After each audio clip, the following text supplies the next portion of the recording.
Good afternoon students. आज हम पढ़ेंगे रासायनिक अभिक्रिया व समीकरण पाठ से भाग 5।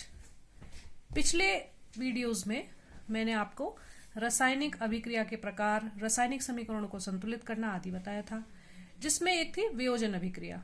वियोजन अभिक्रिया का अर्थ होता है ऐसी अभिक्रिया जिसमें एकल अभिकारक टूटकर दो या दो से अधिक उत्पाद का निर्माण करता है। अब विभिन्न प्रकार की वियोजन अभिक्रियाएं होती हैं, जैसे ऊष्मीय वियोजन। ऊष्मीय वियोजन में ऊष्मा द्वारा वियोजन किया जाता है, अर्थात जैसे हमारे पास है कैल्शियम कार्बोनेट। कैल्शियम कार्बोनेट एकल पदार्थ है और ये टूटकर दो उत्पादों का निर्माण कर रहा है। किसकी उपस्थिति में? ऊष्मा की उपस्थिति में। तो ये ऊष्मीय वियोजन हुआ।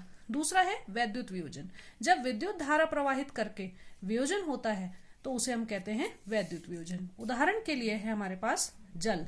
जल एकल अभिकारक है, एकल पदार्थ है और वो टूटकर दो उत्पादों का निर्माण कर रहा है, तो ये भी वियोजन अभिक्रिया हुई। परंतु जल को तोड़ने के लिए हम विद्युत धारा प्रवाहित कर रहे हैं, तो इसे विद्युत वियोजन कहेंगे। तीसरे प्रकार का वियोजन है प्रकाशीय वियोजन।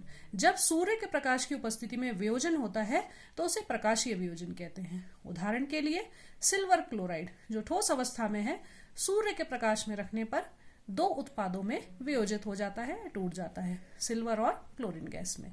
तो ये प्रकाशीय वियोजन का उदाहरण हुआ। पिछले वीडियोस में हमने उपचयन अभिक्रिया भी देखी थी। उपचयन अभिक्रिया ऐसी अभिक्रिया होती है जिसमें अभिकारक का ऑक्सीकरण होता है या हाइड्रोजन का ह्रास होता है। तो ऐसी अभिक्रियाओं का दैनिक जीवन में क्या प्रभाव है? पहला प्रभाव है इनका संक्षारण और दूसरा है विकृत गंधिता।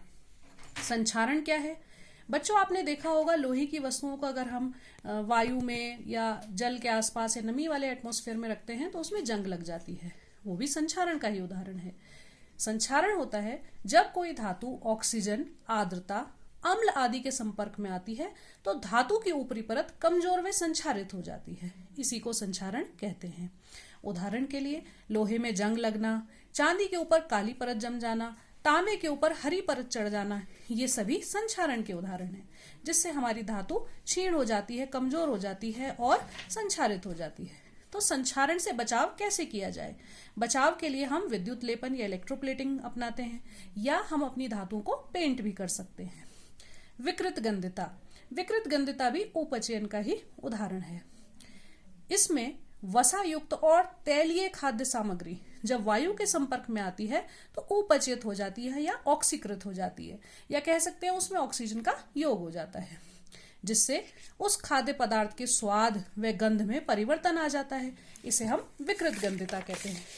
विकृत गंधिता से बचाव के लिए हम प्रतिऑक्सीकारकों का उपयोग कर सकते हैं, एंटीऑक्सीडेंट्स का, जो ऑक्सीकरण ना होने दे या उपचयन से बचाव करें।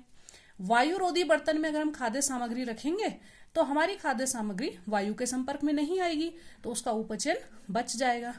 वायु के स्थान पर अगर हम जो तैलीय पदार्थ हमें मिलते हैं पन्नी में या पॉलिथीन बैग्स में, जैसे चिप्स आदि, उसमें वायु के स्थान पर नाइट्रोजन गैस भरी जाती है, उससे भी विकृत गंधिता से बचाव होता है। या शीतलन द्वारा, ठंडे तापमान पर अगर हम अपने तैलीय पदार्थ को रखते हैं तो शीतलन द्वारा भी विकृत गंधिता से बचाव हो सकता है।